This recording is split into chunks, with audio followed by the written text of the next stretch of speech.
So, good afternoon, everyone. Today is the ninth week of the Chemical Process Technology live sessions. So, in this lecture, I has talked about the MTB ExxonMobil production of methanol to gasoline and the other processes. Also talks about the difference between homogeneous catalyst and the heterogeneous catalyst, then the acidic production process, and we will go through it all through our assignments. And I will start in 5 minutes.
Okay, let's start.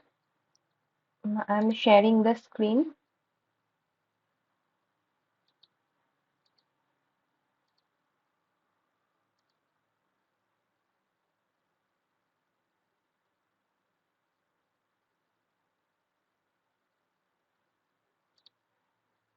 I hope that my screen is visible. So our First question is, in gasoline production process, what forms after DME? In gasoline production process, what forms after DME? DME means the dimethyl ether.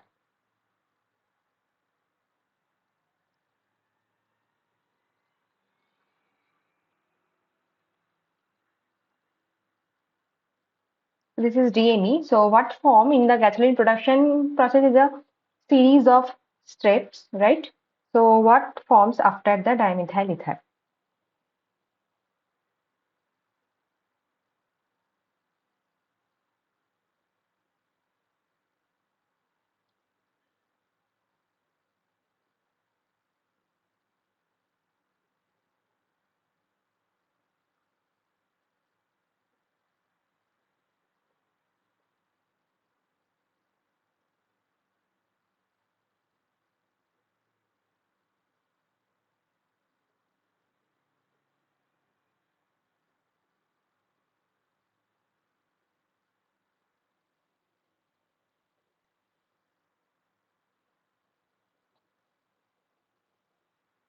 So the answer is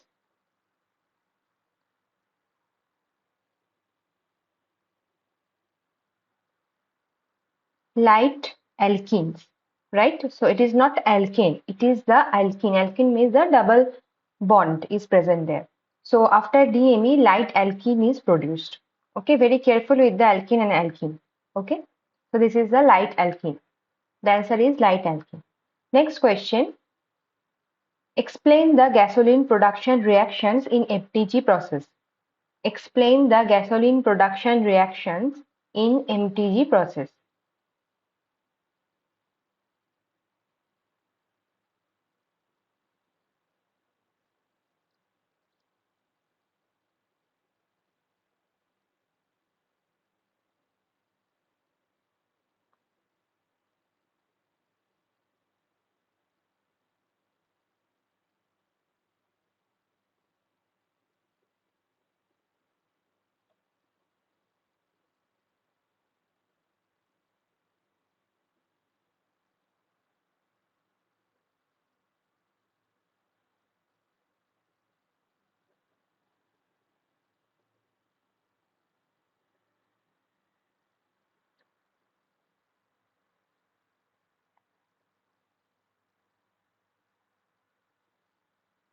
So the first equation is from methanol.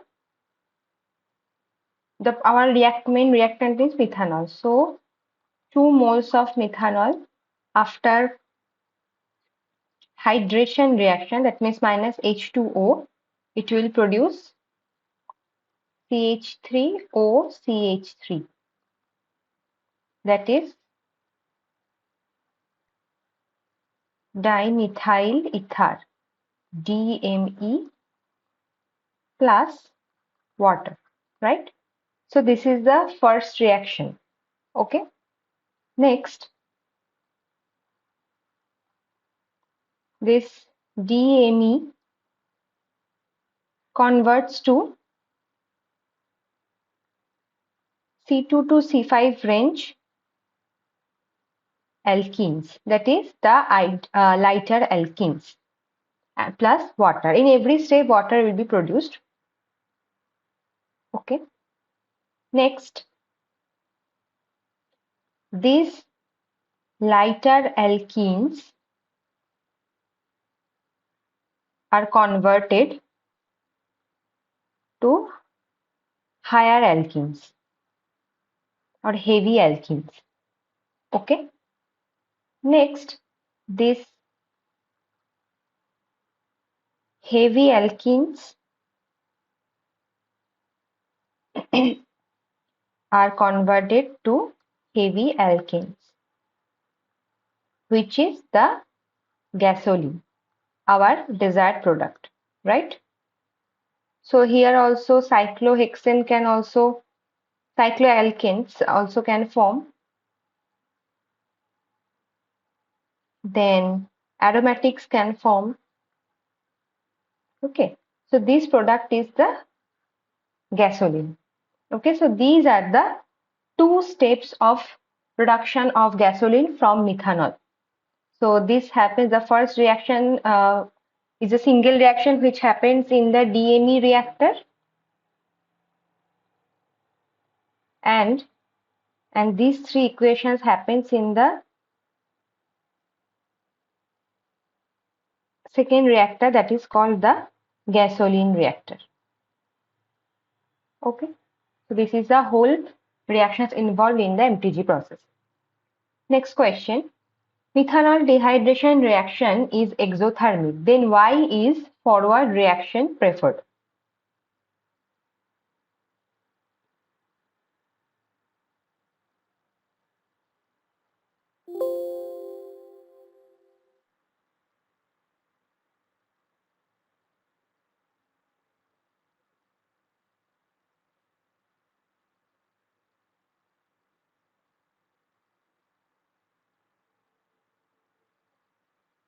So now the subjective question is, methanol dehydration reaction is exothermic. Then why is forward reaction preferred?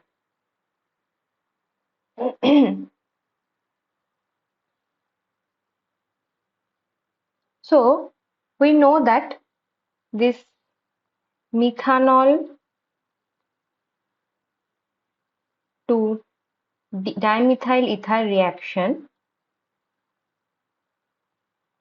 is an exothermic reaction. Okay, it's an exothermic reaction. Then why is it the forward reaction is preferred? So the reason is our desired product is gasoline, right? So desired product is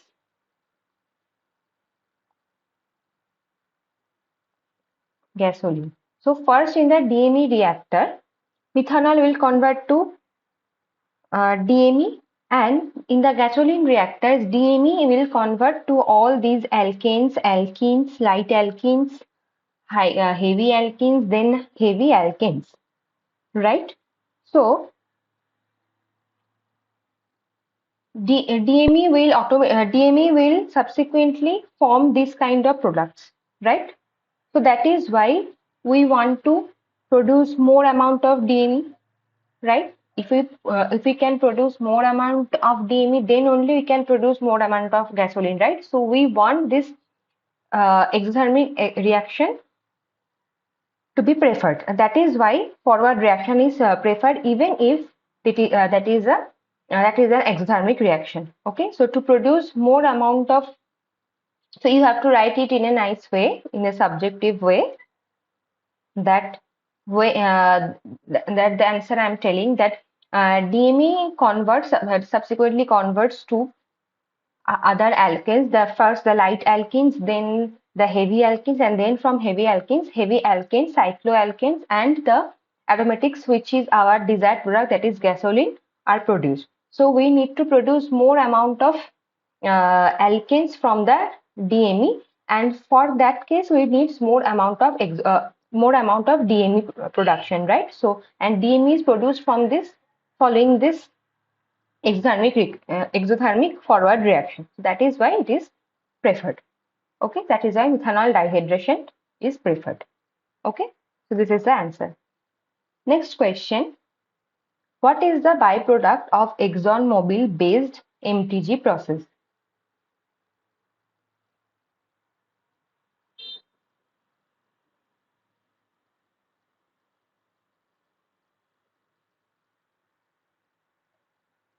So in the previous question, you can show the conversion or reaction pathway also, that is there in the question. There is there in the slides, like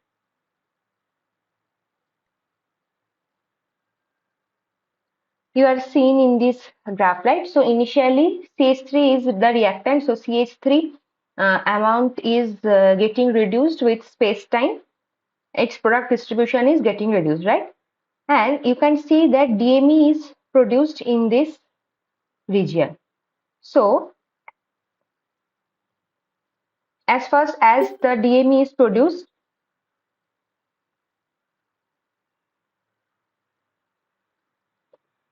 as fast as the DME is produced, it starts to convert into alkanes, aromatics, and alkenes, right?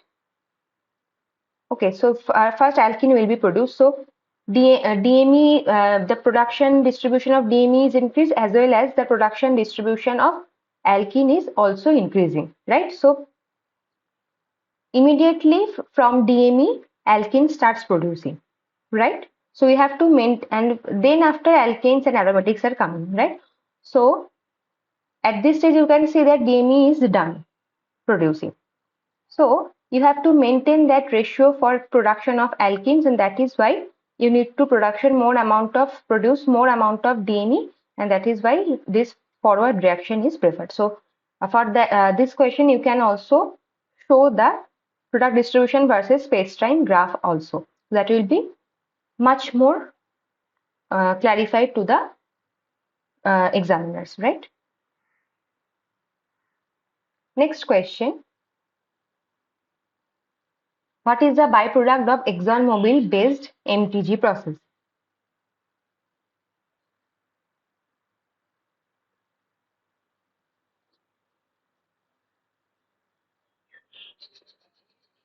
What is the byproduct of the ExxonMobil based MTG process? So there are two type of methods one can use. That the reactant is here. The reactant can be coal, biomass, and natural gas, right? And along with steam. Along with steam produces syngas, right? You have learned about this syngas production in the last lectures. So from syngas, there are two methods. That one is the Fischer-Tropsch process. From it, we can go to refinery and collect the gasoline, naphtha, and all, diesel. Okay, and through the other process also, this is the methanol generation process, which method we are learning here in these lectures. So this is the methanol generation. Then this methanol to gasoline will happen, and final product is gasoline. Okay, so in both the cases, CO2 as a byproduct, CO2 and so byproduct is, in both the cases, the byproduct is CO2 plus H2, that is carbon dioxide and water. So here our answer is B, CO2 plus H2. Okay. Next question, difference between naphtha and gasoline. So I have just told that from FT, Fischer-Tropsch method, naphtha and diesel will produce, and from the MTG, gasoline will produce. So what is the basic difference between naphtha and gasoline? So this is the definition of naphtha, that naphtha is a term that we use to name more volatile forms of petroleum. Okay, so naphtha, if you see the chemical formula of naphtha and gasoline, that will belong to the range of C5 plus carbons, right? So the hydrocarbons where the more than 5 number of carbons are present in both cases of naphtha and gasoline. But for the naphtha, these products are more volatile. The products which are more volatile, we call it naphtha, and the other products which are not volatile and we get from petroleum derived fuel, that is called the gasoline. Okay, so composition is light naphtha contains hydrocarbon compounds having 6 or fewer carbon atoms. Heavy naphtha contains hydrocarbons having 6 or more carbon atoms.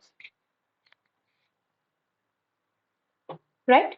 So light gasoline, we cannot say light gasoline. Gasoline means the hydrocarbons with carbon atoms between 4 to 12. That means almost higher region. Or you can say the medium region, not higher region. You can say the medium region, right? But in case of naphtha, There is also light naphtha and there is also heavy naphtha. Light naphtha is before 6, heavy naphtha is more than 6, right? So naphtha is used as solvent, is used as fuel for other industrial purposes. Gasoline also is used as fuel for spark ignited internal combustion engines. Okay, so these are the two very basic differences. There is not much difference, but still there are some of these difference you need to, especially the composition is important for naphtha and gasoline. Okay. Next question, what is the feedstock for ExxonMobil MTG process? What is the feedstock for ExxonMobil MTG process?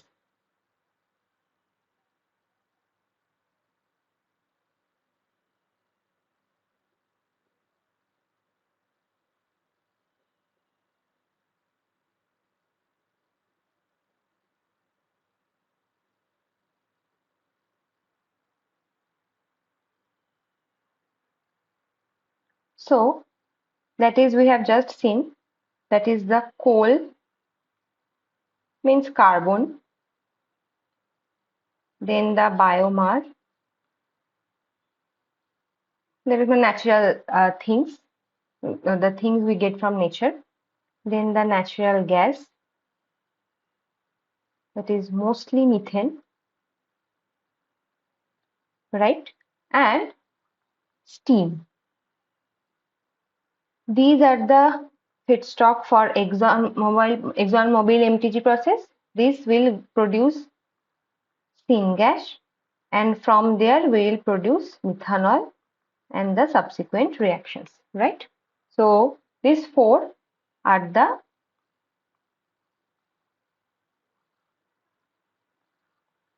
main feedstock for ExxonMobil MTG process. Next question, what catalyst is used in ExxonMobil MTG process? The answer is ZSM5, right? The catalyst used in ExxonMobil MTG process is ZSM5. The full form is zeolite Socony Mobile 5. Okay.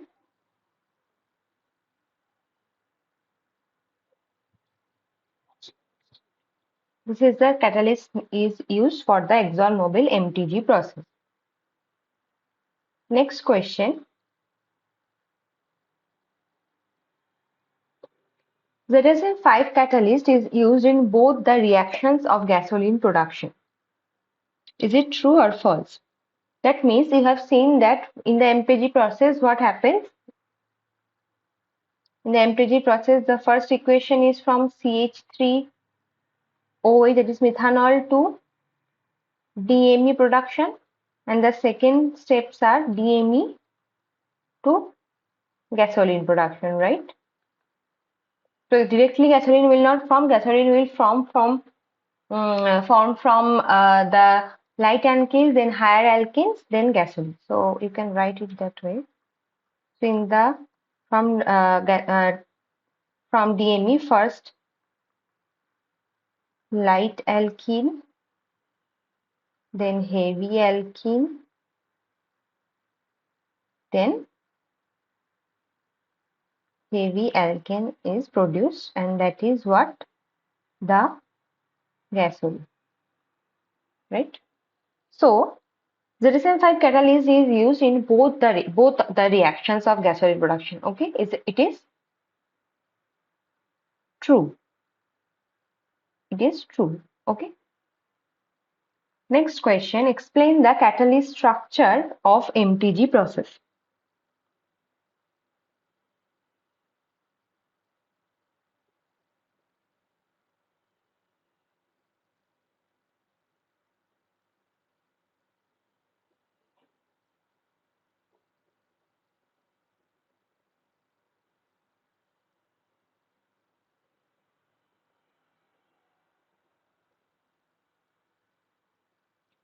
Explain the catalyst structure of MTG process.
Explain the catalyst structure of MTG process.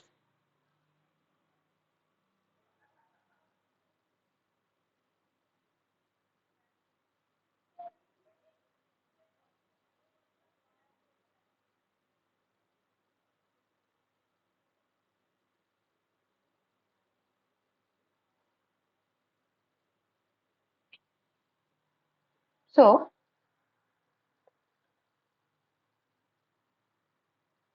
it has NaN, ALN, Si 96 minus N and O.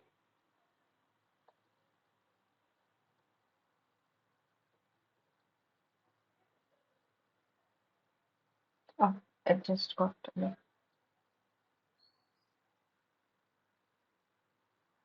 O 192.16 moles of H2. So this catalyst ZSM5 is based on aluminosilicates. That is why there is aluminum, silicon and oxygen, and they have the pentacyl structures. Okay, that means pentagonal in every side. Okay, that is the structure of the MTG process, catalyst for used in MTG process. Next question is what is the structure of the catalyst called? That I have just told that it is the pentacyl structure. So how does it look like? You can see from here. This looks like this. Do you get it? So this is pentagonal in all the sides, right? So that is why it is called pentacyl structure.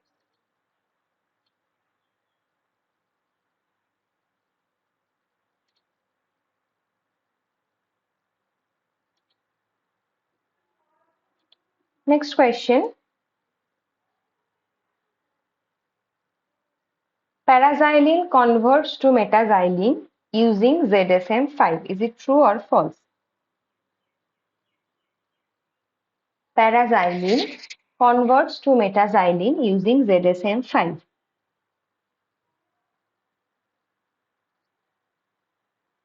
The answer is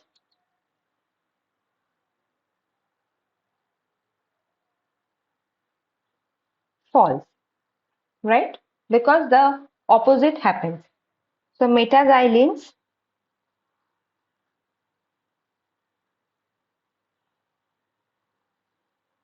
this is metaxylene converts to paraxylene using ZSM5 catalyst. Okay, so this is meta and this is paraxylene. Okay, so that is why I have asked the opposite one, so that is false. This is nothing but an isomerization reaction, right? Next question, ZSM5 catalyst is used in which of the following reactions? ZSM5 catalyst is used in which of the following reactions?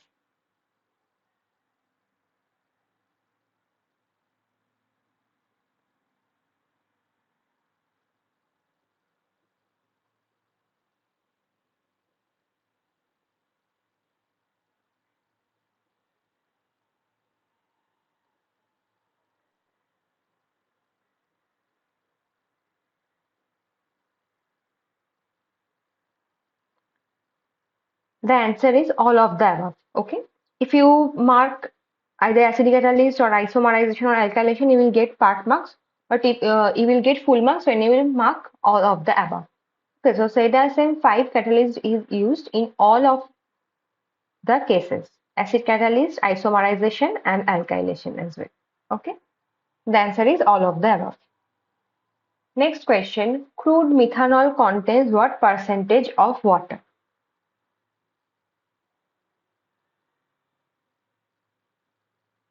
Crude methanol contains what percentage of water?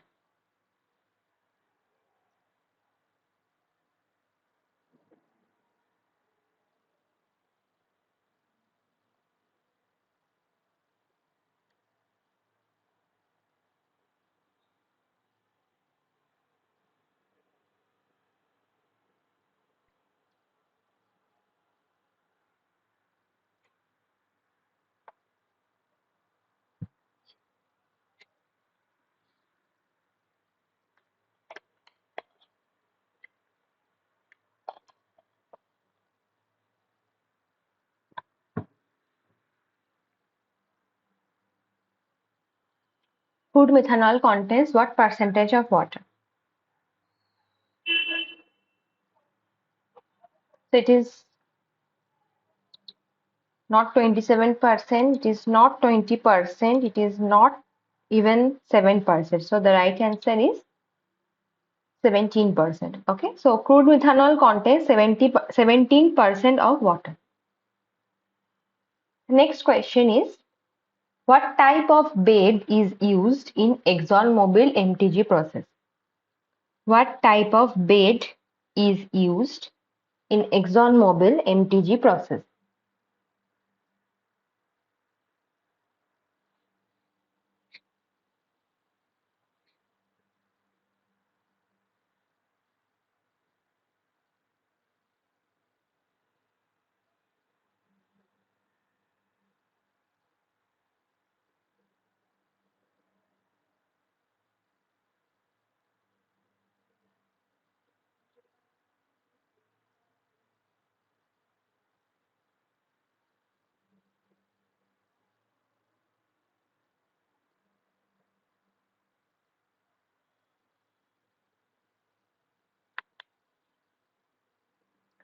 The answer is fixed bed. Fixed bed is used in ExxonMobil MTG process. Next question. What is the exit temperature of DME reactor in ExxonMobil MTG process? So if you remember the chart of ExxonMobil based MTG process, you can tell that the DME reactor, that is the first reactor where methanol dehydration happens and it converts into dimethyl ether, and also it is an exothermic reaction, so obviously the outlet temperature will be more than the inlet temperature, right? So what is the exit temperature of DME reactor in ExxonMobil MTG process?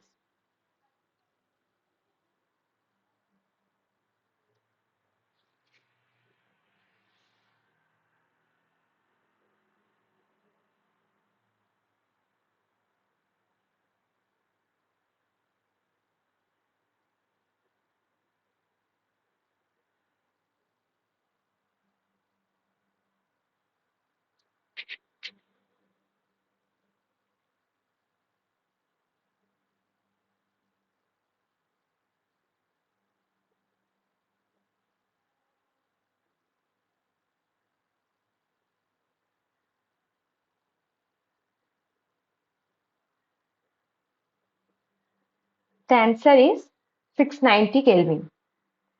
690 Kelvin. Next question. What is the pressure maintained at the inlet of the gasoline reactors in the MTG process? What is the pressure maintained at the inlet of the gasoline reactors in the MTG process?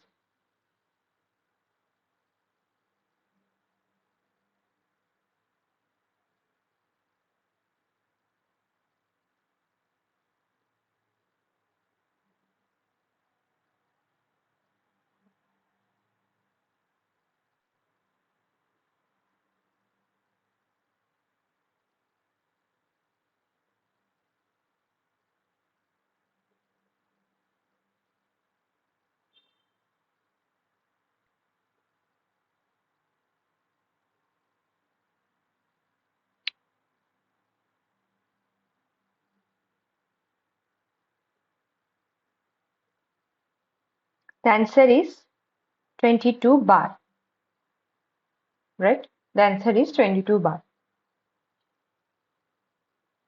Next question. What are the four parts of the ExxonMobil MTG processes? What are the four parts of the ExxonMobil MTG processes?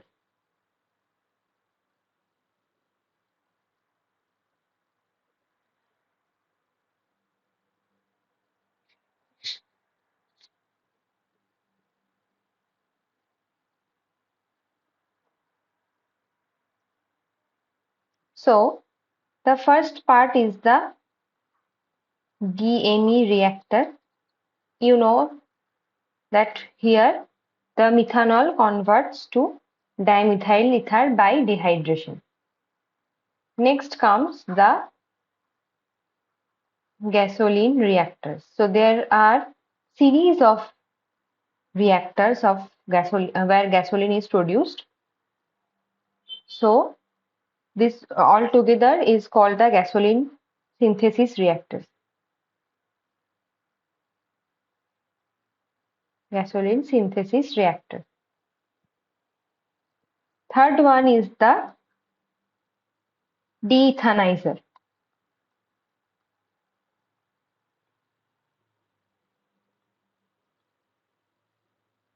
Deethanizer. So it is the this one type of distillation column where very low fuel gases, that is the gases ranges between C2 and its lower gases, that is called the fuel gases, are separated from top, and rest of the heavy products are collected from bottom. And the fourth one is the stabilizer. This is an absorption column.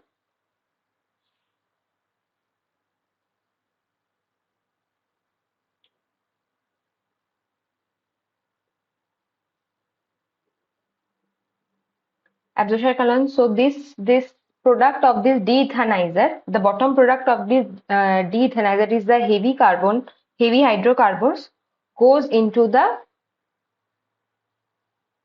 stabilizer, and from top C2 to C4 range hydrocarbons, that is the LPG, is collected, and from the bottom the hydrocarbons with hydrocarbon chains with more than 4 carbons or 5 carbons, that is the gasoline, is collected. Okay, so these are the 4 parts of the ExxonMobil process. So in the flow chart also you can see.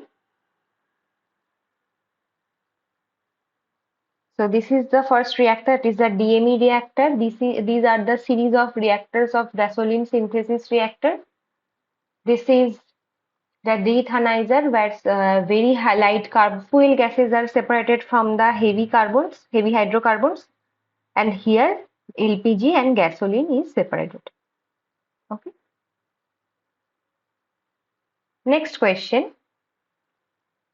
Which reactor is used as regeneration reactor for catalysts among the 5 parallel reactors in the gasoline section of the MTG process? So you have just seen that in the gasoline section, gasoline synthesis section, there are five series of reactors, parallel reactors are present. So among them, which one is used for regeneration of catalyst? That is the Cetizen 5 catalyst.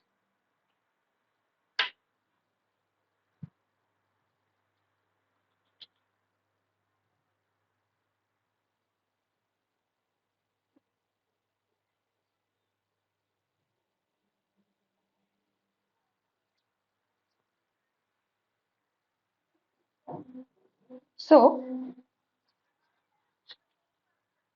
the 5th reactor is used for the ZSM catalyst regeneration reaction. Okay, regeneration reactor. So the last reactor, that is the 5th reactor, is used for the regeneration of catalyst.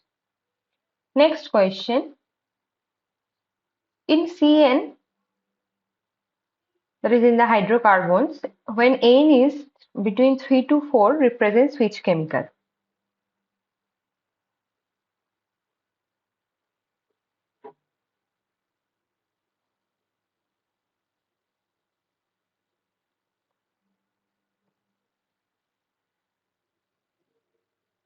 So when N is 3 to 4, it represents which chemical?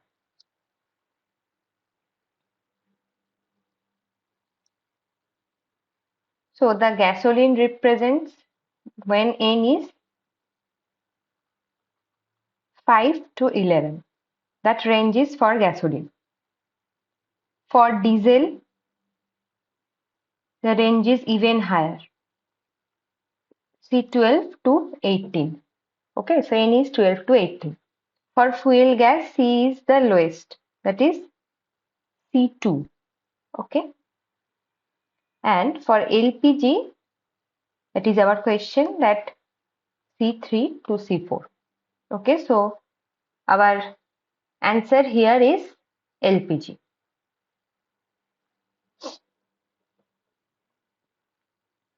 Next, how many carbons are present in waxes? How many carbons are present in waxes?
So how many carbons are present in waxes?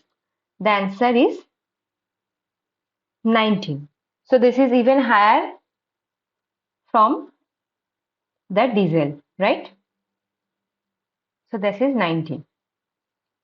Next, diesel contains 12 to 18 number of carbons. Is it true or false? So we have just seen that it is true.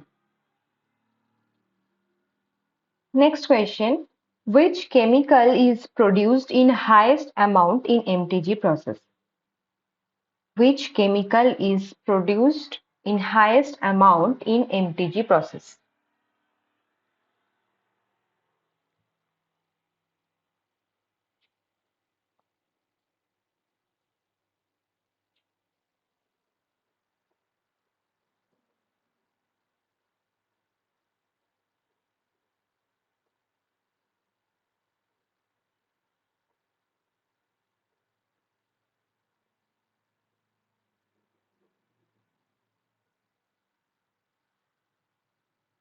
So in the MTG process, it is clear from the name.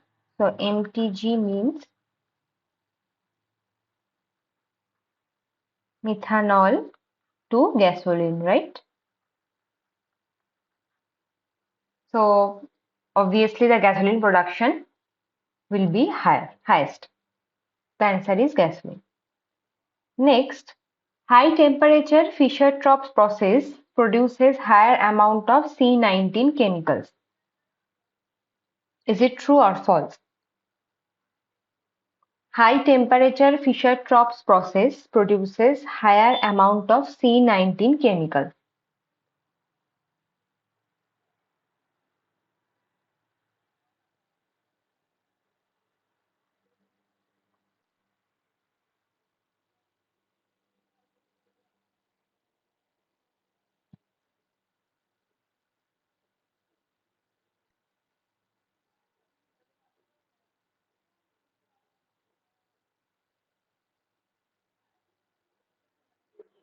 High temperature Fischer-Tropsch process produces higher amount of C19 chemical. Is it true or false?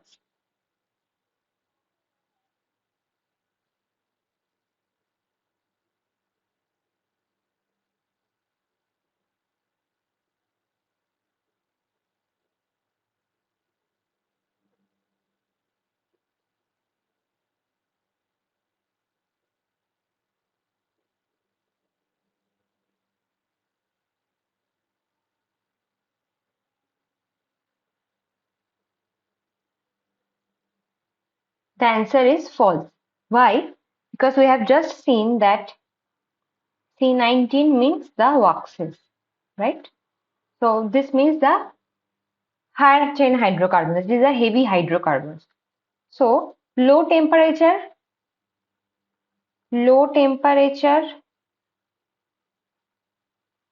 FT process produces heavy hydrocarbons.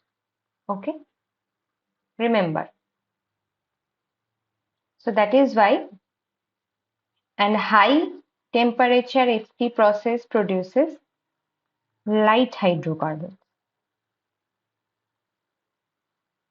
That is gasoline, LPG, fuel gas, etc. Okay, in more percentage actually.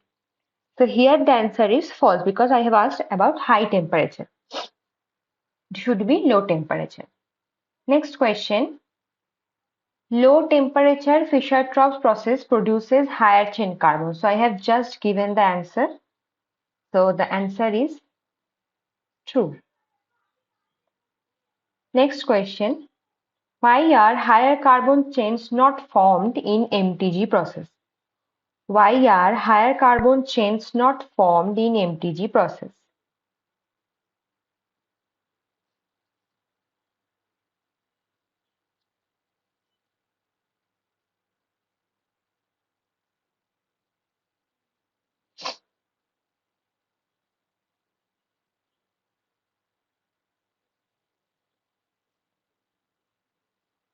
The answer is shape selectivity of the zeolite catalyst. The catalyst we are using here in the MTG process, that is ZSM5, right? So the ZSM5 selectively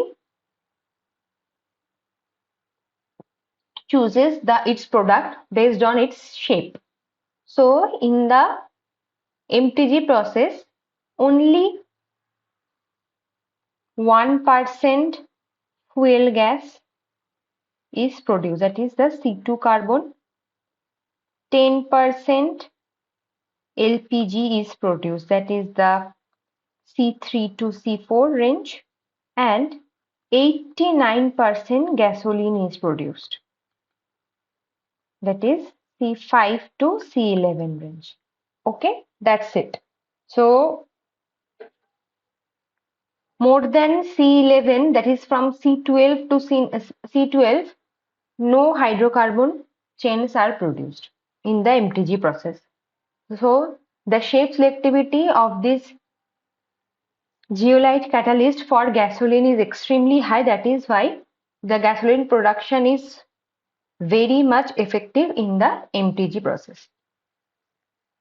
That is why no more higher hydrocarbons or heavy hydrocarbons are formed. Next question. TIGAS process is used for what?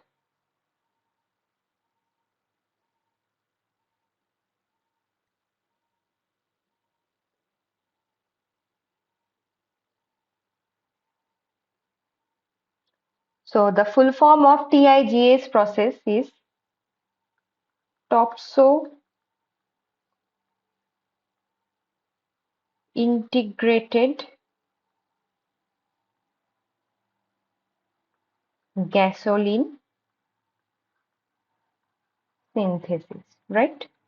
This is the TIGAS process. Is used to reduce the capital cost, to increase the efficiency, to reduce the energy expense, or both A and C. So it is for both capital cost and as well as the energy expense reduction. Okay, so the answer will be D. Next question. TIGAS process works at 30 to 80 bar. TIGAS process works at 30 to 80 bar pressure.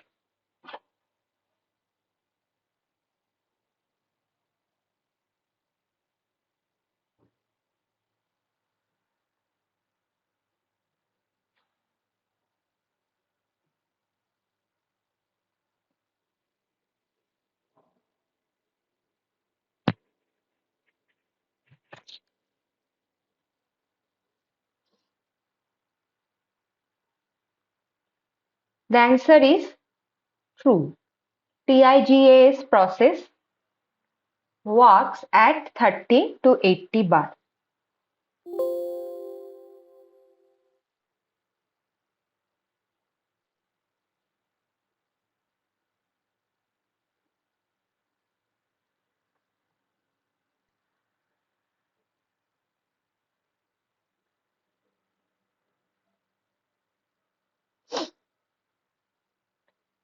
Okay.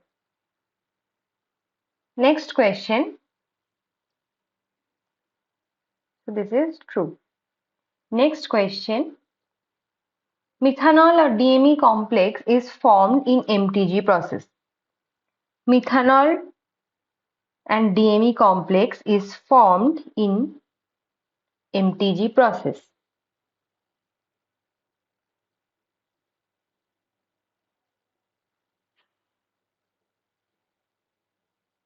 Is it true or false?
The answer is false. Because in the MTG process, we have seen that first from the syngas, methanol is produced separately, then DME is produced separately. But in the, this is MTG. But in the T-gas process,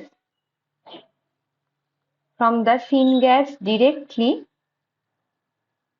methanol plus DME is produced in a single loop without isolating the methanol as an intermediate. Okay, this forms in single loop. Okay, so that is why it is false.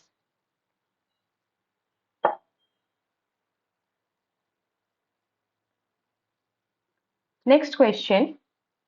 Explain the gasoline production reactions in TIGAS process. Explain the gasoline production reaction in TIGAS process.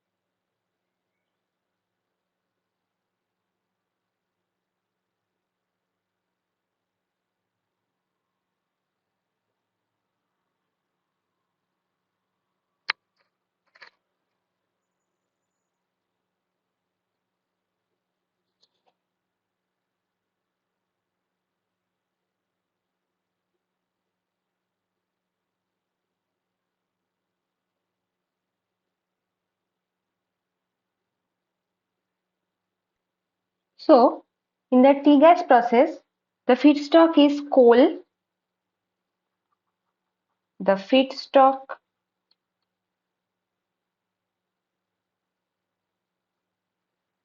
coal, pet coke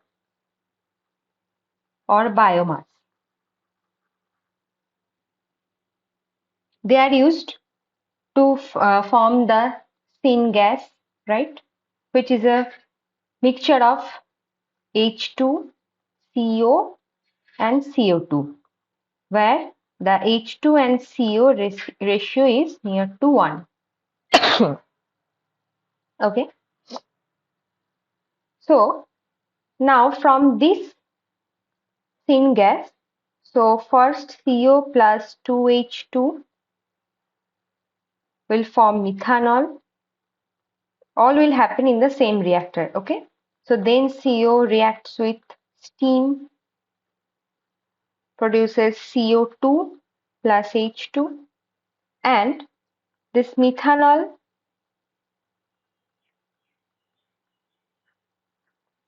produces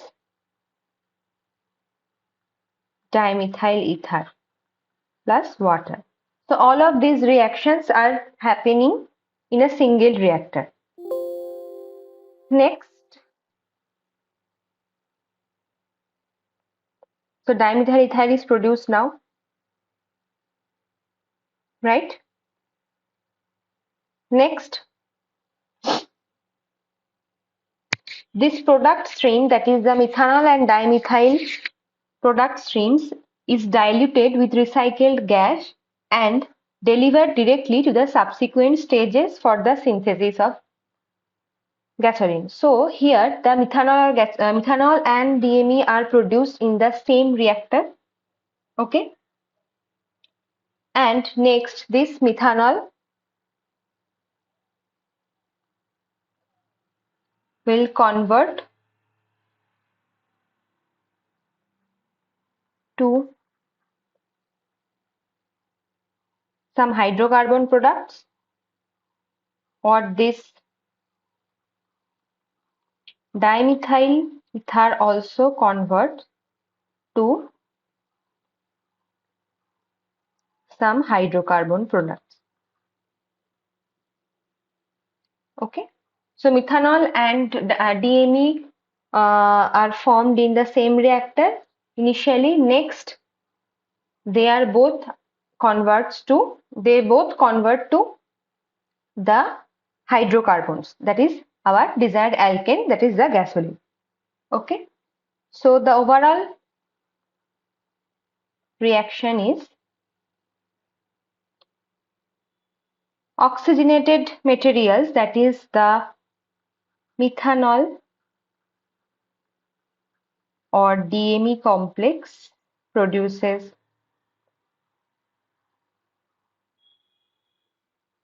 fuel gas, then LPG,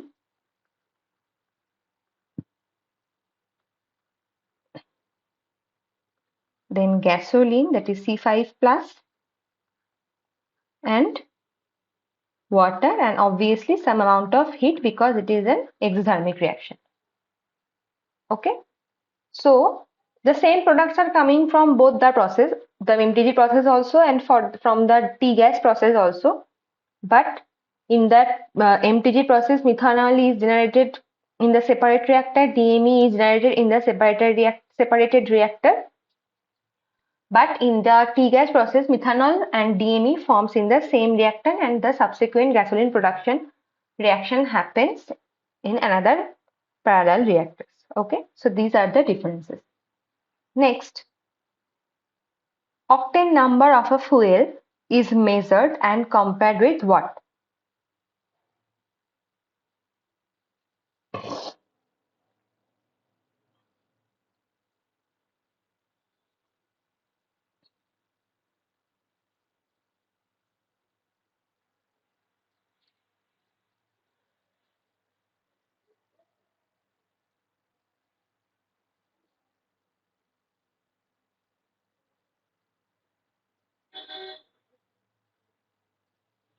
So the answer is isooctane and N-heptane. So the octane rating of a fuel is measured by running it in a test engine with a varied compression ratio under controlled conditions and comparing the results to those for blends of isooctane and N-heptane. Okay, so you can write this for your reference. It is in the slide also. but still I am writing. The octane rating of a fuel is measured by running it in a test engine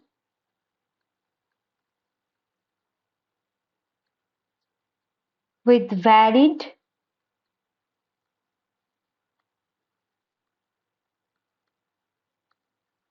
compression ratio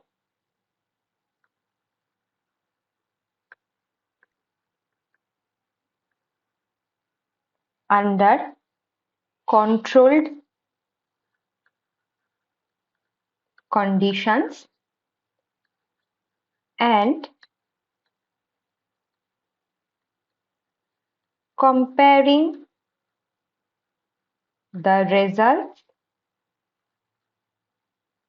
to those for blends of isooctane and N-heptane.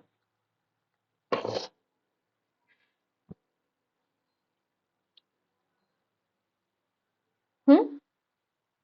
So the answer is isooctane and N-heptane comparison happens when the octane number of a fuel is calculated. Next question. Increase in compression ratio increases the likelihood of knocking.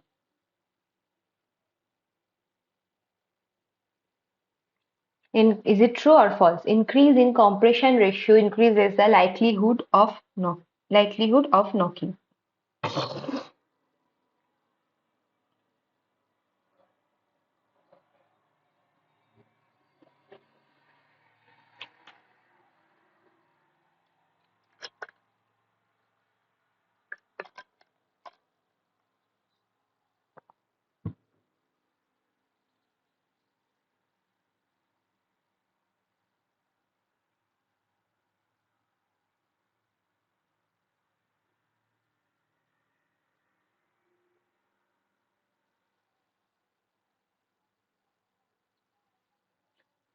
The answer is true. Okay. Next question. In petrol, both air and fuel are compressed.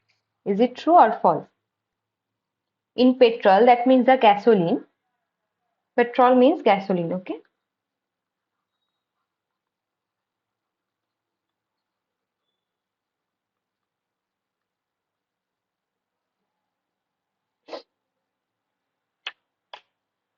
Both air and fuel are compressed. The answer is true. Next question. Name of the gasoline additives.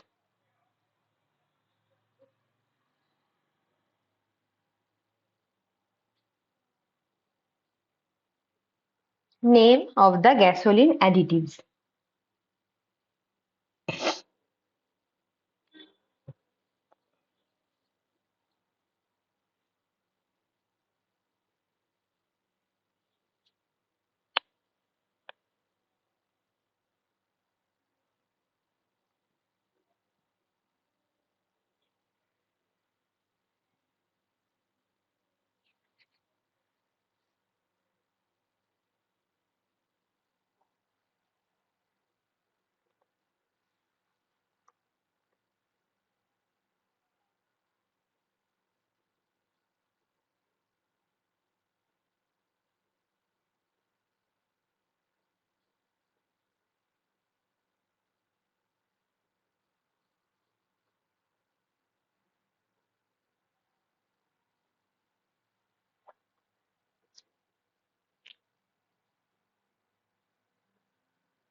So name of the additives is fuel additives. So ethanol,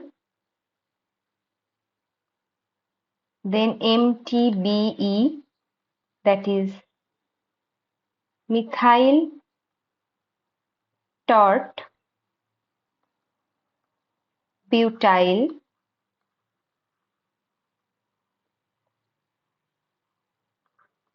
ether. Okay, and then ETBE, similarly ethyl tert butyl ether. These are utilized as fuel oxygenates among the numerous gasoline additives. Okay. Next question. I think this is repeated. So the answer is isooctane and N-heptane only. The next question is, which octane possesses high octane ring?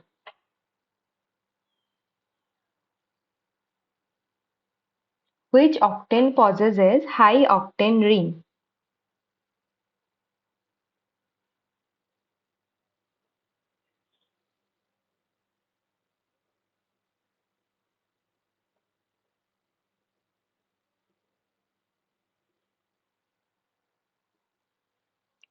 The answer is MTBE, methyl terbutyl ether, possesses high octane rating. Okay.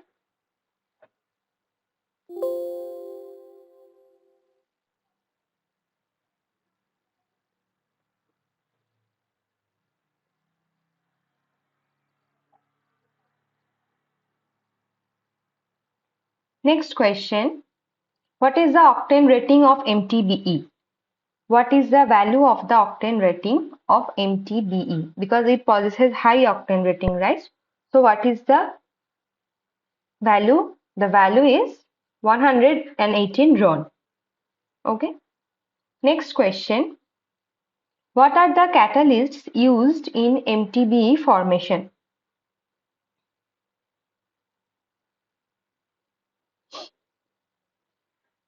What are the catalysts used in MTBE formation?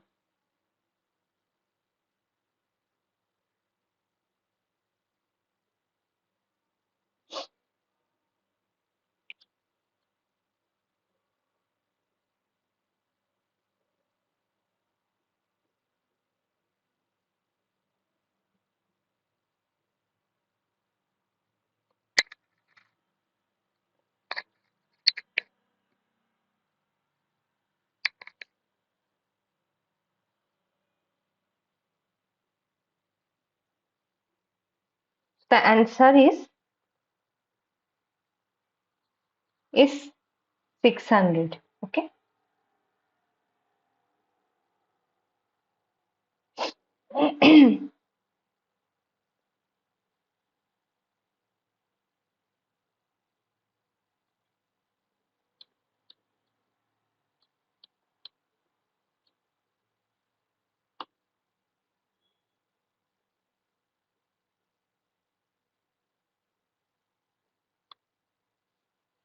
The catalyst name is S600, which is a polyoxometallate.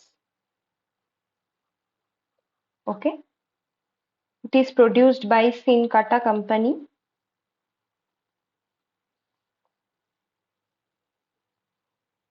Polyoxomalate means it will have different transition materials or different transition elements. So this means different transition elements. And here in this case of MTB, it consists of molybdenum, tungsten,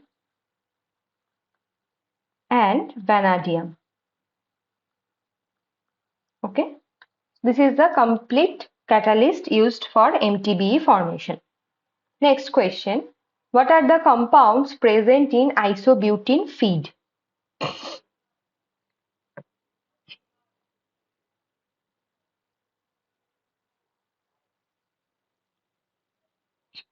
What are the compounds present in isobutene feed?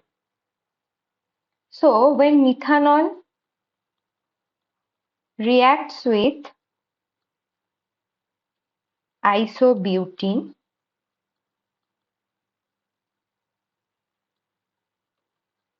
it produces MTBE. Okay, that is methyl tert butyl ether.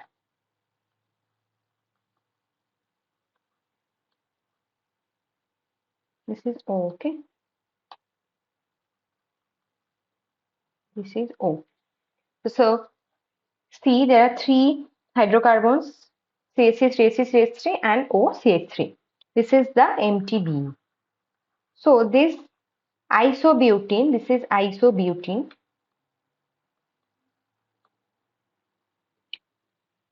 is a mixture of C4 hydrocarbons. Okay, so the isobutene is a mixture of C4 hydrocarbons where 20 to 30% is isobutene. Only 20 to 30% is isobutene, okay? And rest of the composition is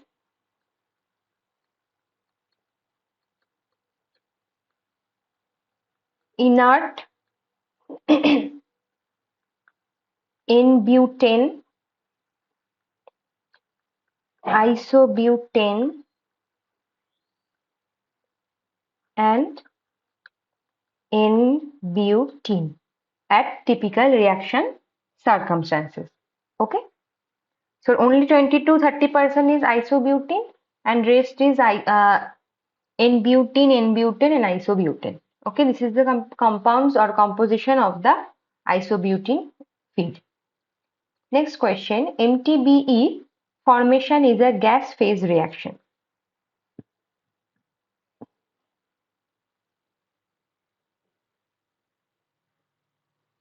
MTBE formation is a gas phase reaction. It is false, excuse me, because it is a liquid phase reaction.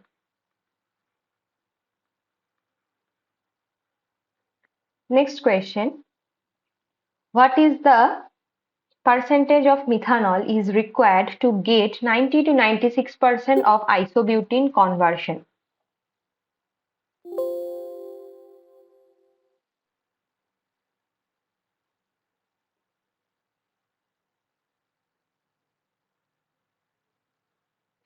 What is the percentage of methanol required to get 90 to 96% conversion of isobutene?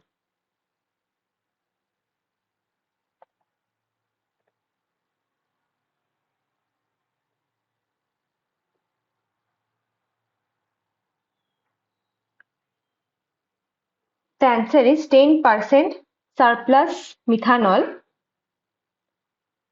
is required to get 90 to 96% isobutene conversion in the formation of methyl tert butyl ether. Okay, so the answer is 10% surplus, not here the 10%. If other option is there, then you can say 10% is right, but here I have written as 10% surplus, so you need to be choose this option.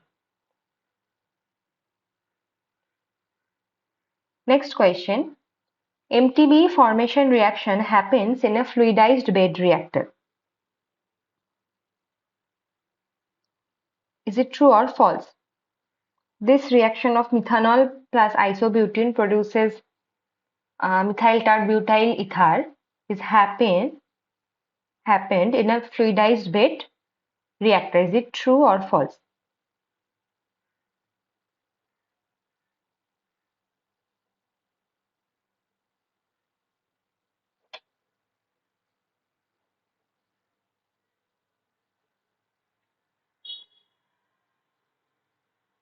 The answer is false, because this reaction happens in fixed bed.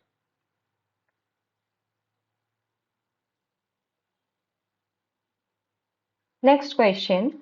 What is the percentage of loss of isobutene in the distillation column while producing MTBE?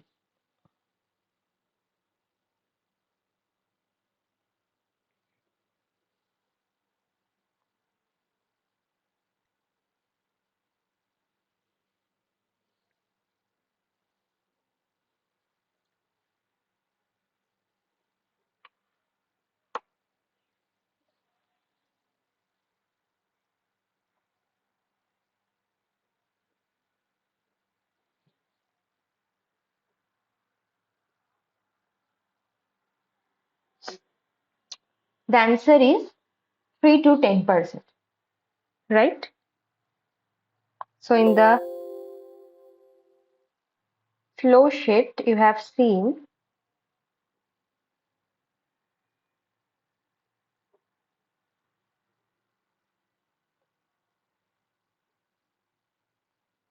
just a minute. So this is the flow sheet of MTB, right? So here methanol and C4 feed butane mixture of butane, isobutane and butene comes to this reactor, first reactor, then it goes to the second reactor, then it goes to the distillation column where from top methanol recovery is happening and from the bottom MTB, our desired product, is collected. So here in this process 3 to 10% isobutene loss happens, which is not good for the industry production, right? So that is why I need to do many other things, but now that is why we need to use the catalytic distillation column. But for now, the answer is 3 to 10%. Okay. Next question. In catalytic distillation process of MTBE, production reactor and column temperatures are high, high, high, low, low, high, or low, low.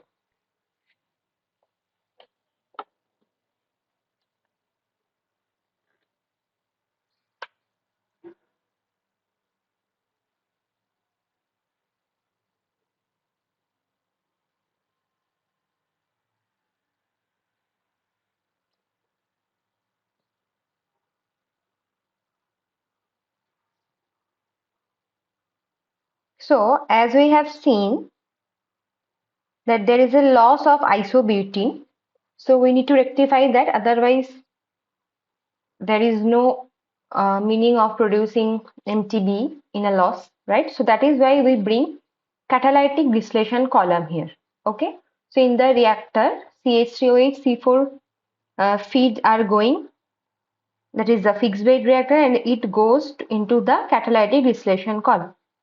This is a reaction zone. From the top, similarly, methanol recovery happens, and from the bottom, the MTBE products happens. But in the reactor, high temperature is maintained, high reaction rate is there, but low equilibrium conversion happens. That means low equilibrium conversion happens, okay? But in the distillation column, low temperature is maintained, low reaction rate is there, but high equilibrium conversion happens. So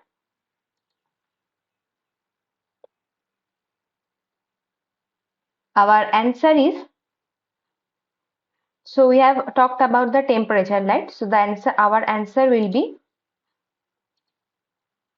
high and low. So in catalytic distillation process of MTBE production, reactor and column temperatures are high and low respectively.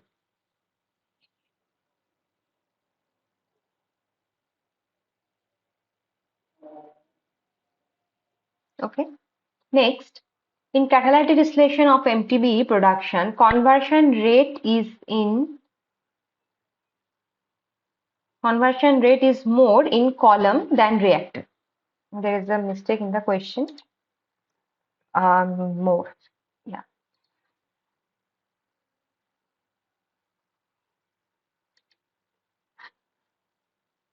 So we have just seen that the conversion rate is more in column, right? So our answer is true. Next, rectification section returns MTBE in liquid form. Rectification section returns MTBE in liquid form.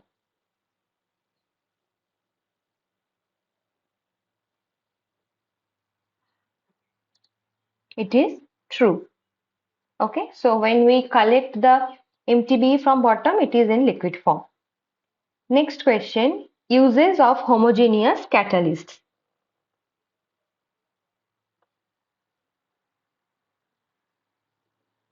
Uses of homogeneous catalysts.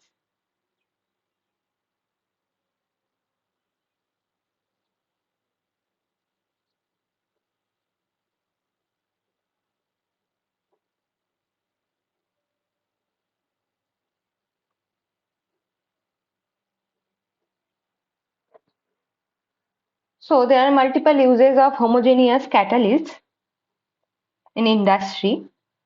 The first one is the polymerization reaction. So from monomer to polymer processes. Okay. The second one is the synthesis of bulk chemicals, that is solvents, detergents, then plasticizers, etc. Okay. The third one is the fine chemicals.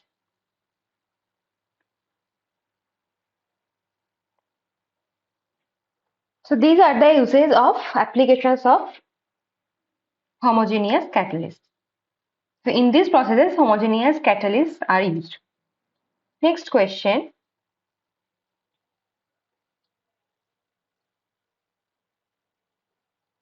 Every atom of heterogeneous catalyst is exposed to the reaction mixture. Is it true or false?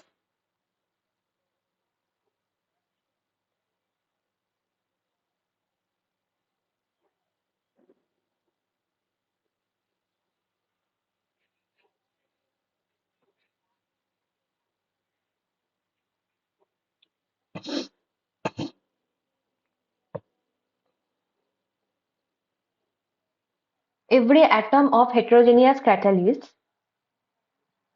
is exposed to the reaction mixture.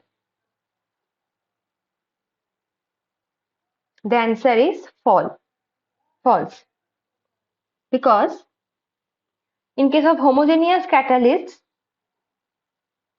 so the answer will be false, because for homogeneous catalysts,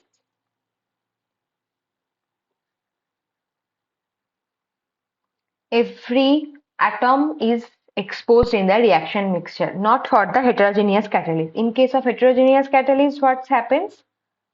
For heterogeneous, metal is often placed on a carrier. So metal is often placed on a carrier material, or as a porous metal sponge.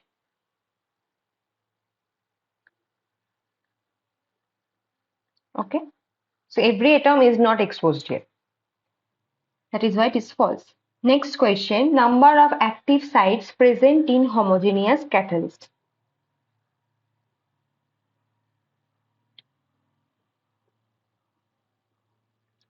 Number of active sites present in homogeneous catalysts.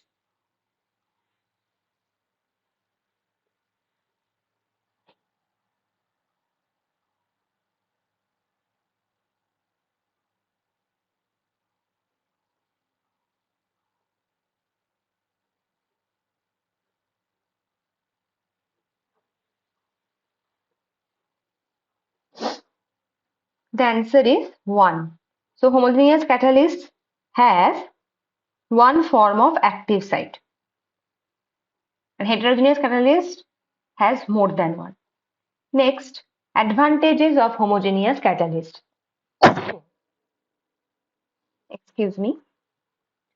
So there are multiple advantages of homogeneous catalyst. The first one is the high dispersion. So the details is written in the slide also.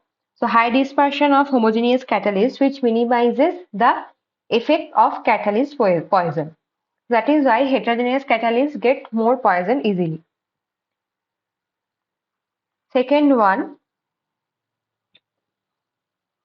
poison molecule deactivates one metal complex, whereas in heterogeneous catalysis, a poison molecule can block one active site or even a pore containing many active sites. So pore plugging, that is called pore plugging. So here pore plugging doesn't happen.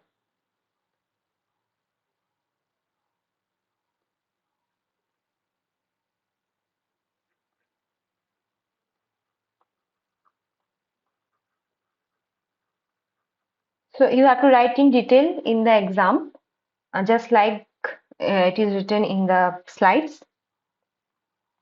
I am mentioning the main points. Third one is the much more selective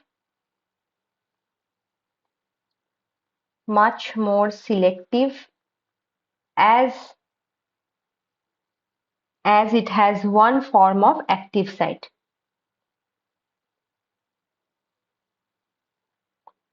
And the fourth one is the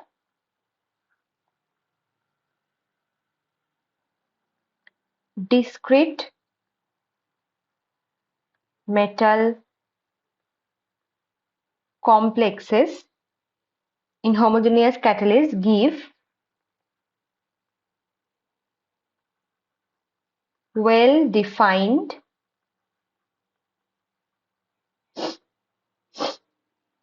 catalyst system. Well-defined catalyst system.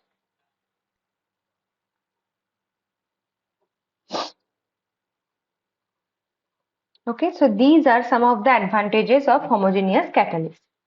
Next, pore plugging happens in homogeneous catalysts. So you have just learned that it happens when so the definition of pore plugging is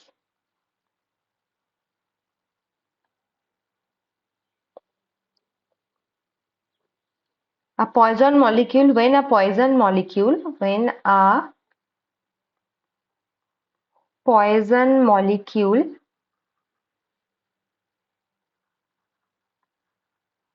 block one active site or even a pore containing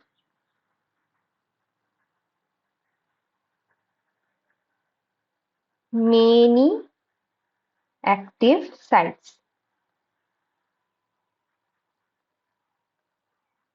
That is called pore plugging. So only in case of homogeneous catalyst, only one active site is there, right? So, and on the other hand, heterogeneous catalysts are inside the pore metal sponge, right? So that so if the poison molecule blocks this pore containing many active sites, that is called the pore plugging. So pore plugging cannot happen in homogeneous catalyst. So that is why it is false. Next question. How does the characterization of catalyst happen? How does the characterization of catalyst happen?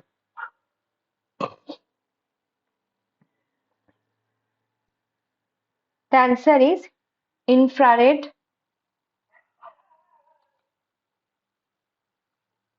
spectroscopy, that is IR spectroscopy.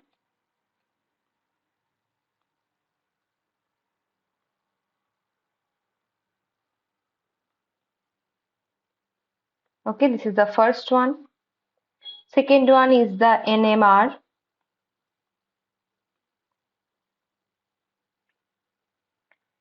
And third one is the UV. That means ultraviolet visible, UV visible spectroscopy. There is ultraviolet visible spectroscopy. Okay.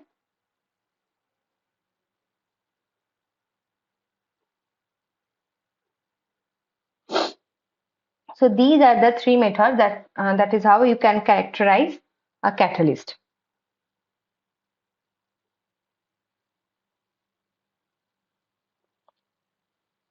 So the full form of NMR is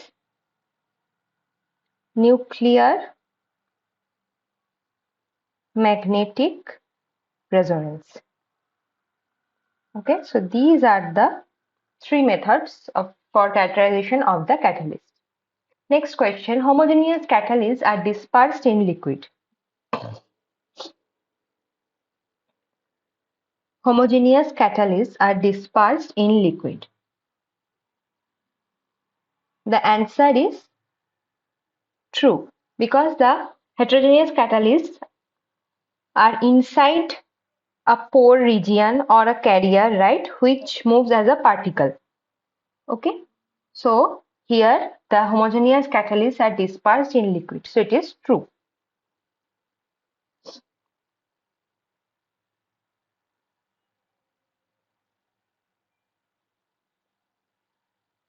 Next question, heterogeneous catalysts are carried out in liquid phase. Heterogeneous catalysts are carried out in liquid phase.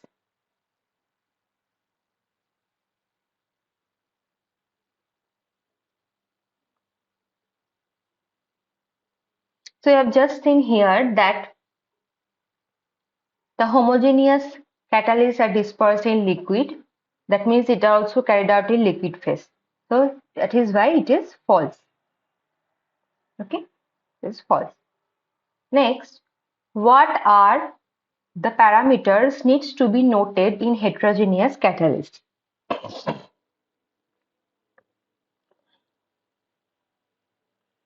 So heterogeneous catalysts are heterogeneous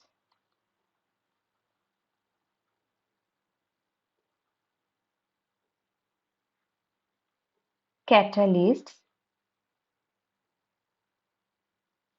has complex surface. That is why they are difficult to understand. Difficult to understand the mechanism. Okay. So in the heterogeneous catalysis, the parameters are porosity,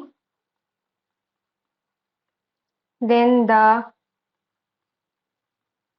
tortuosity, then the pore size, and the pore volume. All these parameters needs to be known or needs to be taken care of while choosing a heterogeneous catalyst for certain reactions. So that is why they are complex. But in case of homogeneous catalysts, these things are not a problem because they are dispersed in liquid. Next, heterogeneous catalysts are not suitable for endothermic reactions.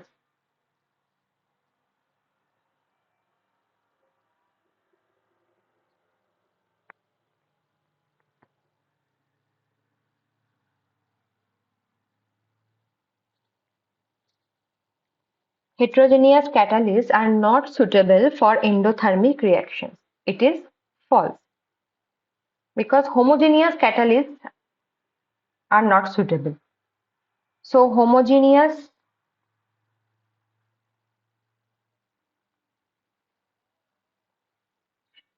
catalyst loses stability at temperature less than 373 Kelvin. That means they decompose at this temperature.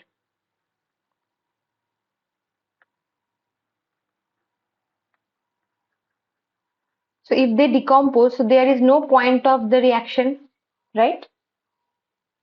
That is why so in endothermic reactions, what happens? You need to absorb heat from outside. Yeah, excuse me. So in the endothermic reaction, you need to absorb uh, heat from the outside. So due to this high temperature inside the reactor, the homogeneous catalyst can decompose and lose their stability. Okay, so that is why the answer is false. Next, but in heterogeneous catalysts are highly stable in the high temperature also. So for that case, the answer is false. Next, solvents are required in homogeneous catalyst. Solvents are required in homogeneous catalyst.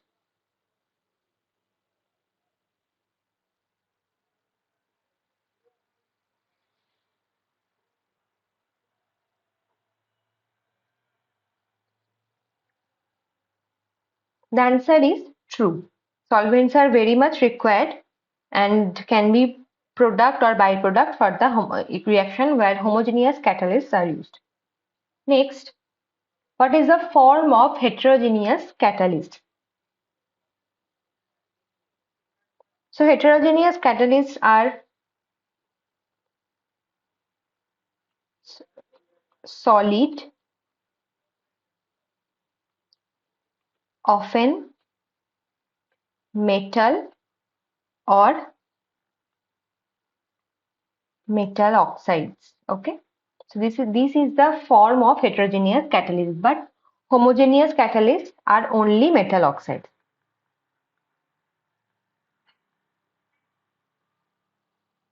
Homogeneous catalysts are only metal oxides. Okay. Next question. Sensitivity to poison for homogeneous catalyst is high, low, medium, or indifferent.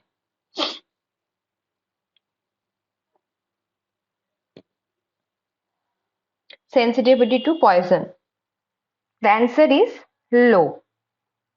Sensitivity to poison for homogeneous catalyst is low, but for heterogeneous catalyst it is high.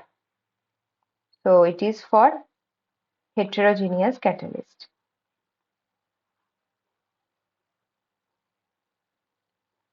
Next, homogeneous catalysts can be recycled easily. Is it true or false?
The answer is false, because homogeneous catalysts separation and recycle is very difficult. So separation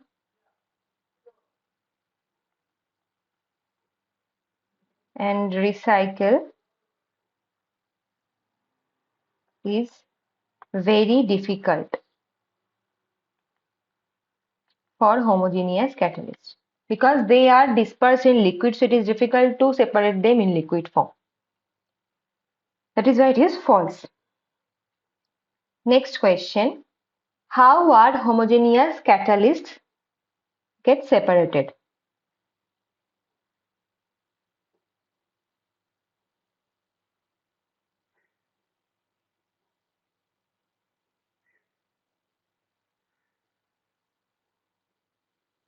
How are homogeneous catalysts get separated?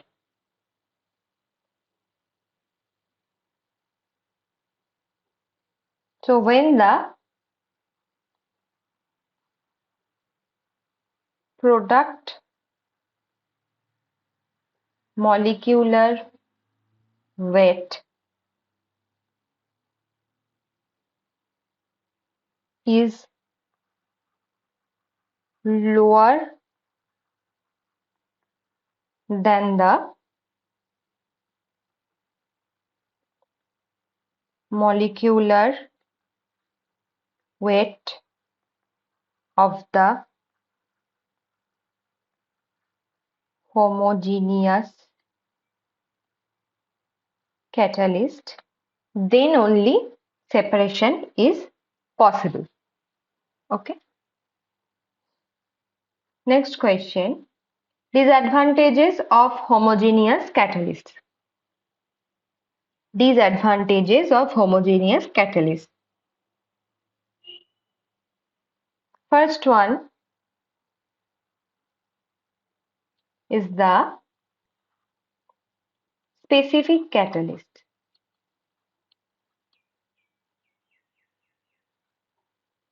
So, specific catalyst is not always required.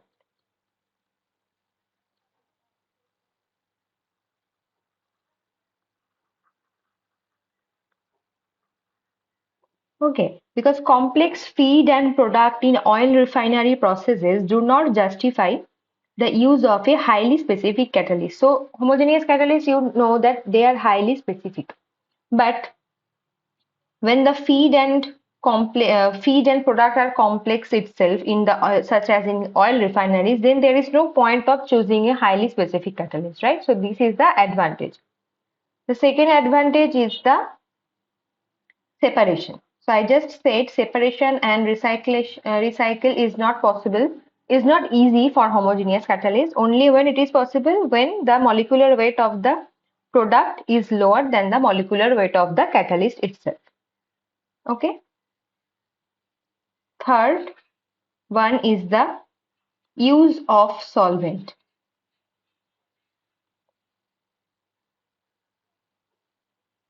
As solvent needs an extra separation unit. So homogeneous catalyst can perform good in the presence of solvent, but at the end, when the product is formed, you need to separate the solvent as well, right? So you cannot take out the product with the solvent. So there is then the efficiency of the product will be very less, right? So that is why you need to separate the solvent, and for that separation of the solvent also there you need an separation unit, right, which is extra, which is not required in case of heterogeneous catalyst at all. So that is why extra separation unit means extra cost, extra expense, so that will lead to costly industry. Okay, so these are the advantages. There are some more advantages I will point out in the next slide.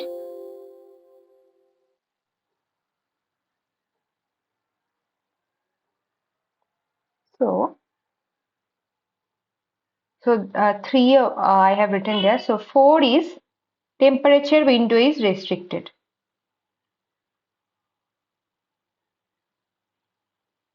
Temperature window is restricted because high temperature because at high temperature homogeneous catalyst is decomposed, right? So this is one of the advantage, one of the disadvantages. Sorry. So ligands with special metals are used, so that leads to expensive catalyst.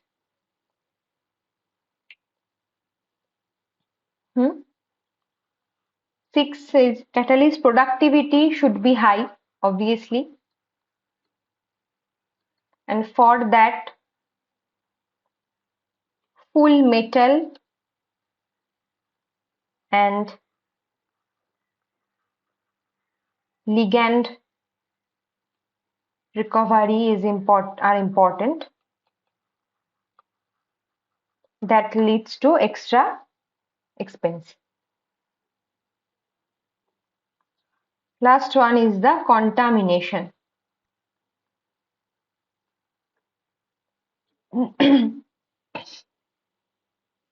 Contamination of the reactor and associated equipment by the catalyst is a further issue unique to homogeneous catalyst.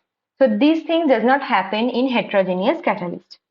Okay, so these 7 are the disadvantages of using homogeneous catalyst. Next question, explain the oxo reaction of propene. Explain the oxo reaction of propene. So propene is CH3 CH CH2. Right?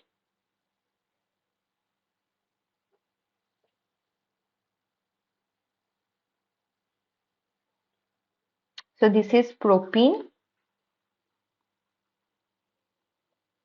Hydroformylation means the syngas. So it will react with syngas, that is the syngas, and produces two chemicals are produced. One is N-butyraldehyde, that is CH3 CH2 CH2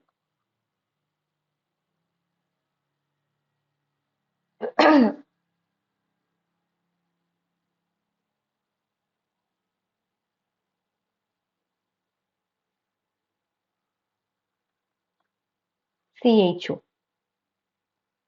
right?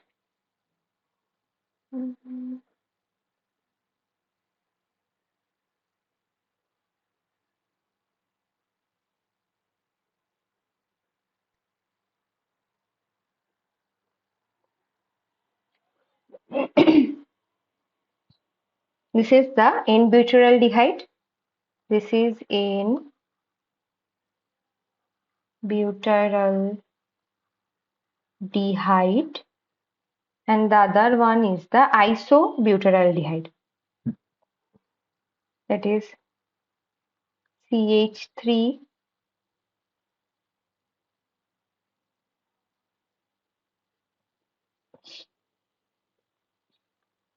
CH CH3, here CHO. Okay, so 1 2 3 4, here 1 2 3 4, 1 2 3 4. Yeah, so this is the isobutyraldehyde. So this is called the hydroformylation reaction or oxo reaction. Okay, next, what is the product of methanol carbonylation reaction? What is the product of methanol carbonylation reaction? So methanol carbonylation reaction means methanol reacts with carbon monoxide, produces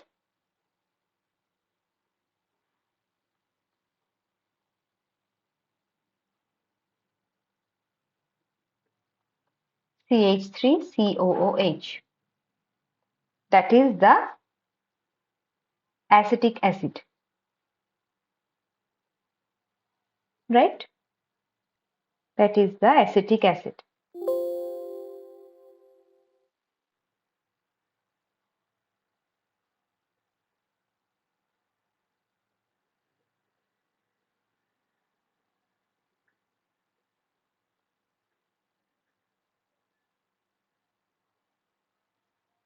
So this is the reaction. This is called the methanol carbonylation reaction.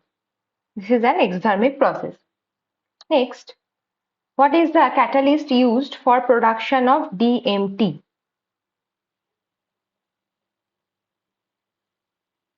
DMT is dimethyl terephthalate.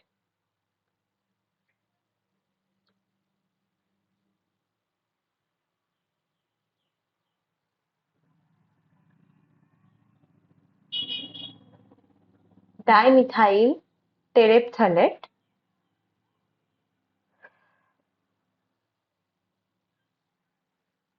is produced by cobalt.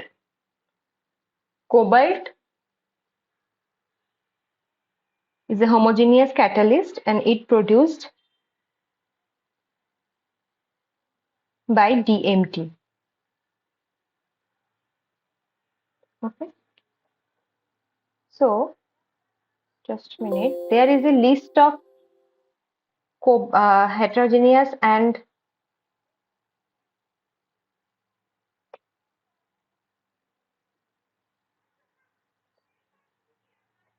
homogeneous catalysts. So you can check it that homogeneous catalysts. In the list of homogeneous catalysts, there is rhodium or iridium, then nickel,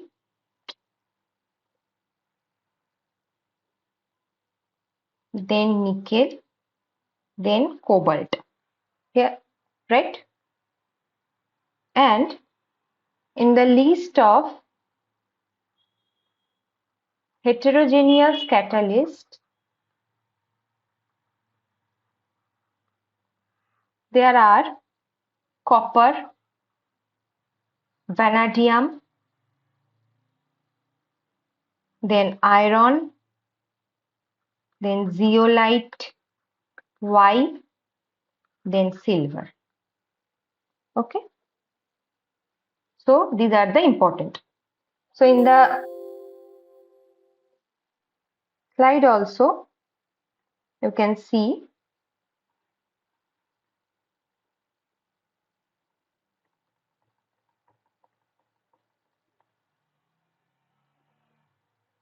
so here it is written. So acetic acid production reaction requires rhodium or iridium, oxo alcohols, rhodium, alkenes, nickel, dimethyl terephthalate, cobalt, and terephthalic acid also cobalt. These are the homogeneous catalysts. And heterogeneous catalyst, methanol production is a heterogeneous catalytic process where copper is needed. Then for ammonia, iron, sulfuric acid, vanadium pentoxide. For HCC catalyst, zeolite Y. And for ethene oxide, silver catalyst is used. Okay, so you have to remember this, the name of the catalyst. Next, Ag is a homogeneous catalyst. It is true or false? So just from the chart, we have learned that Ag is a heterogeneous catalyst. So it is false. Next, what is the catalyst used for the production of ammonia? What is the catalyst used for the production of ammonia? So cobalt is homogeneous, it is out. Nickel is also homogeneous, it is also out. But Ag is heterogeneous, but for ammonia Ag is not required. So the right answer is iron. Iron is required for ammonia production. Next, applications of acetic acid.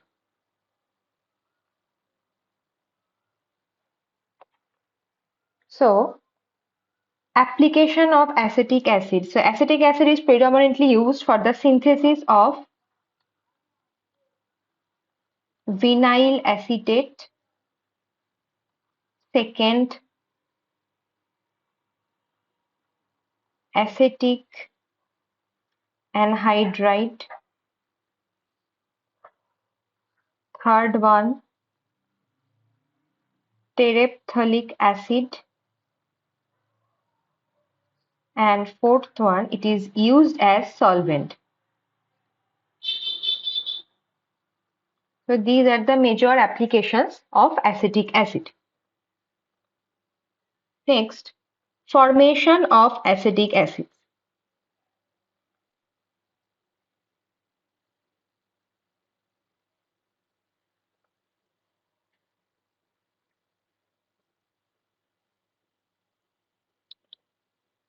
So acetic acid can be formed from acetaldehyde oxidation reaction. Okay. So there are the first step that is called initiation. Initiation where acetaldehyde and there is an initiator produces CH3CO radical and hydrogen is attached with the initiator.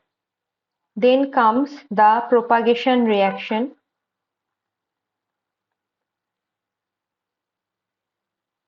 In the propagation reaction, this radical react with oxygen produces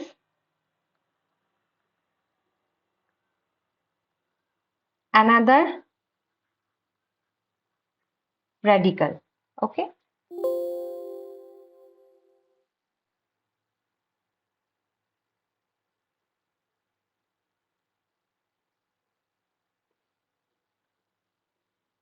Now, this radical reacts with aldehyde, produces acetic acid.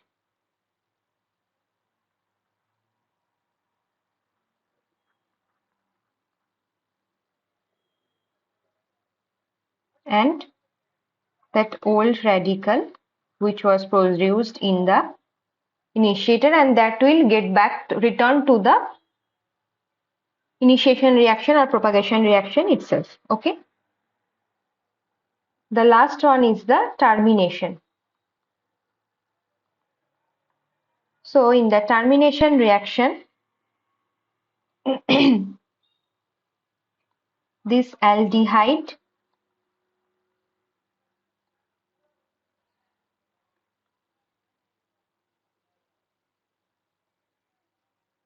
one minute, this is not produced, there is also O. This is another type of aldehyde actually. So, or acid, not aldehyde. So with this compound reacts in the termination reaction, this compound reacts with the initial aldehyde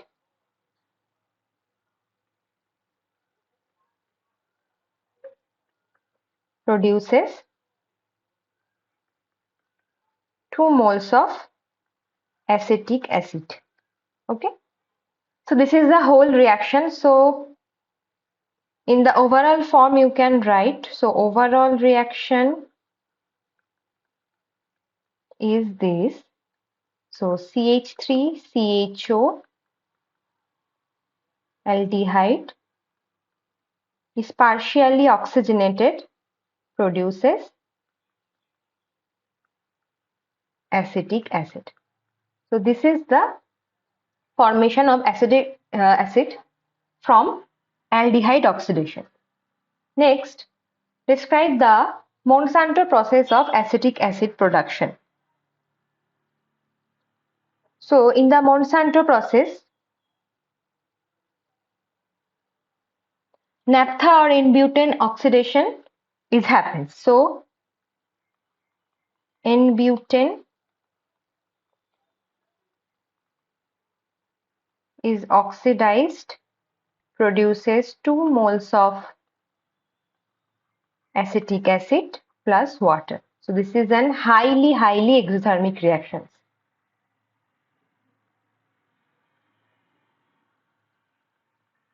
highly exothermic reactions. So this is the N-butane or naphtha, N-butane or naphtha oxidation process. That is called the Monsanto process. Previous one is the aldehyde oxidation. So it is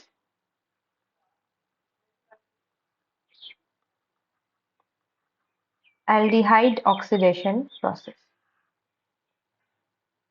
Okay, next, what is the catalyst used in Monsanto process of acetic acid production?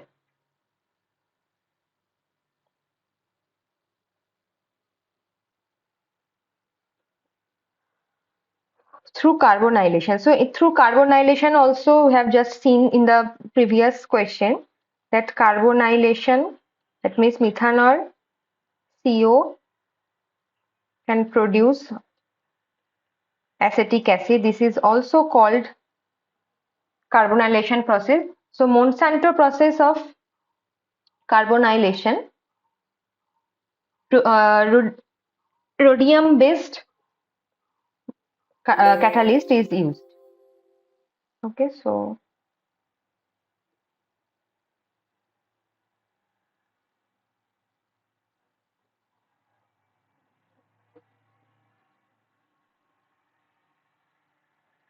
this is the rhodium based catalyst is used.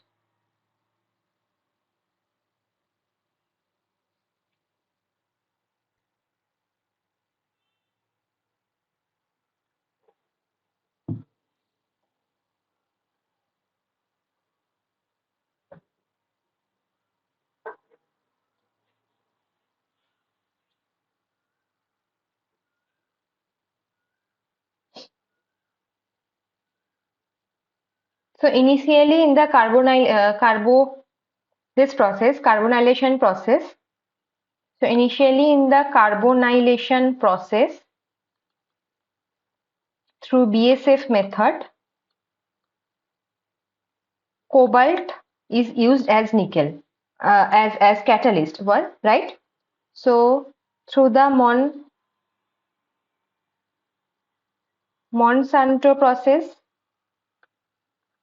this is changed to rhodium. So that is why the answer is rhodium. But when this BP Captiva process is introduced, that is for BP Cativa, sorry. So BP Cativa process use iridium, that is IR as a catalyst, but it is seen that it is observed that in the BP Cativa process the iridium catalyst is not more active compared to the rhodium based catalyst. Okay, so that is why, but if iridium is used with ruthenium, if iridium is used with ruthenium, then the carbonylation process is much more efficient over the Monsanto process. Okay, so here in this chart you can write. So when initially BSA process cobalt is used, then in Monsanto rhodium is used, or in BP Cativa iridium with the promoter of ruthenium is used. Okay, so the answer here is in the BP Cativa process, what is the catalyst? That is the iridium with the particular promoter, that is ruthenium is used. Okay, so that is from my side. So that is from my side. I hope you have understood the questions, the formation reactions, the flow charts, and you will be able to do the this week assignment. And if you have further questions, you can write. And till then, goodbye.